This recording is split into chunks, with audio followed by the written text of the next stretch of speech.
Students, welcome to English grammar of paradise institution. আজ তোমাদের মাধ্যমিক টেস্ট পেপার এবিটি এর পেজ নাম্বার 894 এর যে ইংলিশের গ্রামারটা রয়েছে সেটা তোমাদের কাছে সলভ করে দেখাবো। চলো স্টার্ট করছি, দেখে নাও। Lying in bed, Swami realizes with a shudder that it was Monday morning. এটা কোথা থেকে নেওয়া হয়েছে তোমরা জানো? ফাদার সেলফ থেকে, তাই এটা আর মানে বলছি না। রিয়েলাইজড পাস্ট টেন্সে রয়েছে। ওকে, it looking as though only a moment ago it was Friday. তাহলে পাস্ট টেন্সে হবে, পাস্ট ইনডেফিনাইট টেন্সে, তাহলে it looked. নেক্সট দেখো, already Monday was there. He hoped he did not have to go to school. তাহলে he hoped, তাই তো past টেন্সে হবে he hoped। ক্লিয়ার হলো? নেক্সট দেখো, there has been dash terrible flood at Ghatal this month. এই মাসে ঘাটালে একটা ভয়ঙ্কর বন্যা হয়েছে। তাহলে there has been a terrible flood, ভয়ঙ্কর বন্যা হয়েছে। this cause of flood, এই বন্যার কারণ was কি ছিল? continuous heavy rain, প্রতিনিয়ত প্রচুর পরিমাণে বৃষ্টি for 3 days, 3 দিনের জন্য। ক্লিয়ার হলো? এটা ছিল তোমাদের article prepositions do as directed. Next দেখো, change the voice, back on the island we make plenty of kites. তাহলে এখানে অবজেক্ট কোনটা? Plenty of kites. সাবজেক্ট কোনটা? উই, তাই তো। আর ব্যাক অন দ্য আইল্যান্ডটা প্রথমে রয়েছে, এটা একটা ফ্রেজ, আমি লিখে দেবো ব্যাক অন দ্য আইল্যান্ড। এটা তোমরা লাস্টেও লিখতে পারো, ব্যাক অন দ্য আইল্যান্ড। তারপরে অবজেক্ট লিখবো প্লেন্টি অফ কাইটস।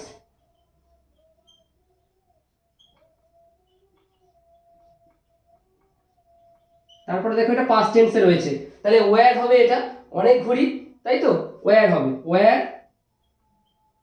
তারপরে ভার্বের third form made by preposition দিয়ে আস। ওকে, বুঝতে পারলে? নেক্সট দেখো, do you want to know what became of your kite? He said. Indirect স্পিচে করতে হবে, তাহলে হি সেড রয়েছে, এটা ইন্টারোগেটিভ সেন্টেন্স, তাহলে হি আস্কড করব, হি আস্কড। তারপরে কনজাংশন ওয়ার্ড কি? ইফ, তাই তো interrogative sentence, yes no question এটা। তারপরে ইউ মানে কারা? তারা, তাই তো, তাহলে দে। তারপরে পাস্ট টেন্সে করব নিশ্চয়ই, রিপোর্টিং ভার্ব পাস্টে রয়েছে, তাহলে রিপোর্টেড স্পিচটাও পাস্টে করব, তাহলে দে ওয়ান্টেড টু নো হলো। তারপরে দেখো হোয়াট রয়েছে, হোয়াট, এটা কিসে রয়েছে?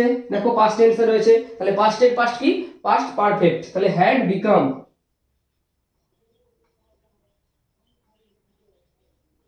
অফ ইওর কাইট, তোমাদের ঘুড়ি মানে তাদের ঘুড়ি, তাহলে দেয়ার kite.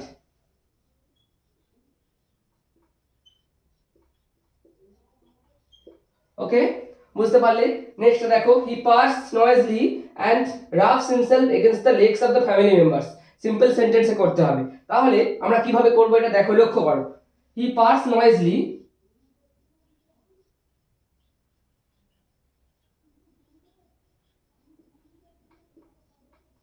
by rubbing himself against the legs of the family members.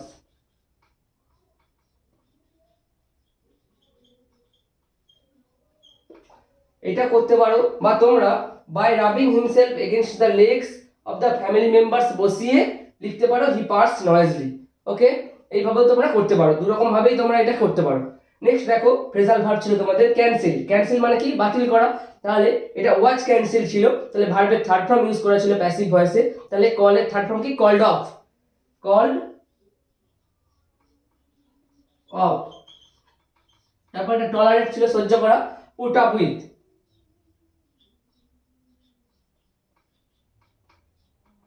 Next লক্ষ্য করো, ওয়্যার। ওয়্যার মানে কিছু পরিধান করা বা পরা, জামা কাপড় পরা, তাহলে পুট অন। ওকে, এই ছিল তোমাদের পেজ নাম্বার 894 এর ইংলিশের এবিটিএ গ্রামারে 2024 এর মাধ্যমিকের সলভ পেপারটা। এখান থেকে যদি তোমাদের কোনো সমস্যা হয় তোমরা কমেন্ট করো, তোমাদের পরীক্ষা সামনেই চলে এসেছে। So hope for the best. পরের ক্লাসে আবার নেক্সট পেজটা দেখা হচ্ছে, ততক্ষণ ভালো থেকো, সুস্থ থেকো, থ্যাংক ইউ।